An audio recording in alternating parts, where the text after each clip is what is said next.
Hi, I'm Jack Kennedy, fighter and coach, one of the coaches at Imperial Thai Boxing Academy in Southport. Today I'm going to be doing a video on a lock, or a variation of a lock in the clinch for the Warrior Collective. If I could just get my head coach and assistant Matt Thomas here.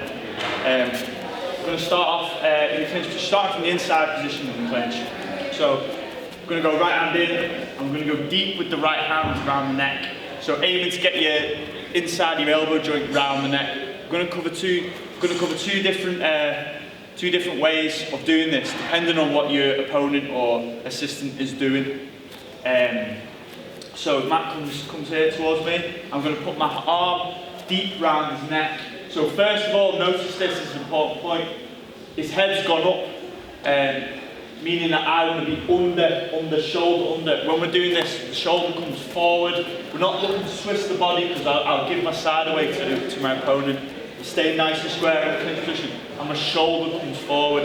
We're aiming to put the blade of the forearm round deep, and there's two different ways of doing it. We're going to cover both, but the first one is head's gone up, so I'm looking to go deep, deep, deep, get his head as close as I can to the inside, shoulder comes forward, deep round his head's come up, my head fits in here, round the side, and we're locking in. The hand position I want to cover is palms together. This is the strongest way, because we can pull in towards your body. Any other position is as good, and also obviously you've got a bone here in your arm. I want to bury that deep into the back of his neck. So going deep in this hand, in this position, shoulder comes forward, I'm trapping his head up, stuck up in the air. Palms together, you can see there, palms come together. And we're gonna put my head in close, my forearm against his chest, and squeezing tight that position. From there, we're gonna kick our hips back so we can knee. Not gonna land massive knees in this position because the hips can only go back so far. But the knees you do land are gonna be good because you can't see them. So he doesn't know when to tense for them, doesn't know when to breathe out. So same again, hand comes deep, palms together. Forearm against the chest, and we're looking at this blade here on the back of the neck, shoulder forward. Yeah, so we don't want to be too close because he'll grab around my waist there and he can spoil the position. So I want to kick my hips back so I've got room to knee. So I can knee straight there, boom, straight knee, knee, yeah, and squeezing tight. You really want that tight position. The final piece of the puzzle is the head. There's a little space around the neck there. The head goes in. So doing it from this angle, you might be able to see a little bit better. Same thing, going deep with the right hand. So deep with the right hand. It doesn't necessarily have to be the right hand. You can do the same position from the left, but I'm just going to cover it from the right first. So going deep with the right. Notice how his head's gone up. We're going to cover this point later on. So the blade of my forearm on the back of his neck, deep into, and his head and neck is deep into my elbow joint. Yeah, shoulder forward. Look how his chin's on top of the shoulder. I can squeeze against his throat like that. The hands together, palms together. In this kind of motion, my forearm on his chest. So last piece of the puzzle, like I was just talking about, my head, it wants to fit in here. It's almost like a triangle. Yeah, his head fits here, and these 2 points come in. So deep round, palms together. My head goes here. Important that you keep your head down. I don't want your head to be up.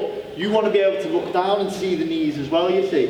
And also it gives you something to squeeze, really squeeze his neck against your head. It's almost like a choke. So squeezing tight there. It's difficult to get out of that. With my hips kicked back as well, I can stop him getting any grip around my back. If he tries to grip my back, he's got no strength there at all. And because I'm so tight, he's not going to get anything over the top either. If Matt's going to try and come over the top. Yeah, he really struggles to get out of that position. And obviously, like I said, the knees aren't going to be massive from that position because you've not got loads of room. But you can't see the knees. So we're going to cover what happens sometimes when you go into the clinch there. They won't necessarily just let you get your head up or keep your head low. They'll try and use their head to create space. So if Matt uses his head to create space, it's exactly the same thing, except that don't go quite as deep with the lock. So I come in here, yeah, he's trying to create space, keep me away with his head. So same thing, blade. This time I don't want to go as deep because I might give my back. He can go under my shoulder, side control me there, if Matt would show. So yeah, you can go take the back, whatever. So you don't want to go as deep. I want to go put the blade literally on the back of his neck here. I just pull my sleeve up, just here, and notice how he's trying to look down to see the knees coming. His forehead will get stuck on my shoulder because I'll go shoulder forward. Same position, palms together, forearm on the chest. If Matt puts us straight there, we're going to look to crank the neck, so really driving your weight down, and the shoulder comes up. It's a horrible position this to be stuck in. Yeah, so I'm going to crank his neck. Notice how his head's got nowhere to go. Yeah, the last piece of the puzzle, which I'll show you afterwards because you can't really see the grip from that position, is obviously your head going in as well. But from there, nice and tight, I'm pulling down on his neck, cranking his neck down. So there, yeah, horrible that. You can really squeeze on, obviously in the fight scenario. Just do it from this side just to see. Same thing. Grip tight around the neck. Because his head's come down to try and see the knees that are obviously going to come in, blade goes on, you've got a nasty little bony bit there on the back of the neck. His head gets trapped. You can't forehead on the shoulder, that's why your shoulder comes forward. Don't give your side away or turn in like this, you'll be weak there. Nice strong square base. Yeah, palms together like always. Head, and you're going to squeeze down, squeezing down as your shoulder comes up. Another point I want to just cover is you don't want to be going onto your toes doing this thing. Always heels flat. If you come onto your toes, you sweep your feet from you. So stay nice and flat, good strong base. Yeah, there we go. So from that, hand comes over, blade on the back of the neck, palms together. With my left forearms on his chest. Squeezing down, look how his head's got nowhere to go. Pulling down on the neck, and you can squeeze. He's going to struggle to see anything there, and also you can deliver big knees. Well, not loads of room, but he can't see the knees. So from that position, we're just going to cover a little takedown from there as well. Because it's a horrible stress position on the neck, a lot of people will just give you the takedown because they don't want to put up with the pain on the neck for too long. So same thing, exact same position, head down. From there, you want to squeeze, and with this being the hook side, you're pulling that way. It's not a big violent twist, you can actually put them down quite slowly there by dropping your base. Hand comes in, head in, squeezing down on the neck, and then twisting the same way.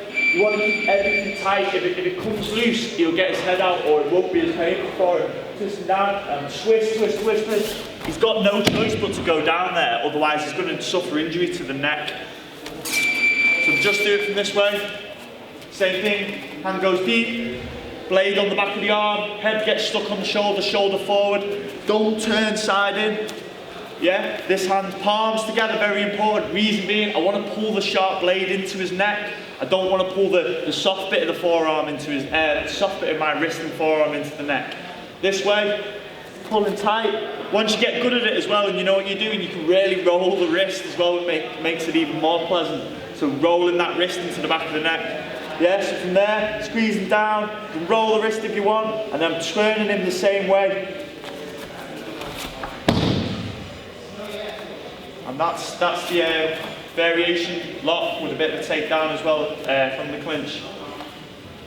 Thanks for watching our video on the lock from the clinch. For more information on our gym, please visit www.imperialthaiboxing.com. Or for more videos, please go and watch the Warrior Collective. Thanks very much.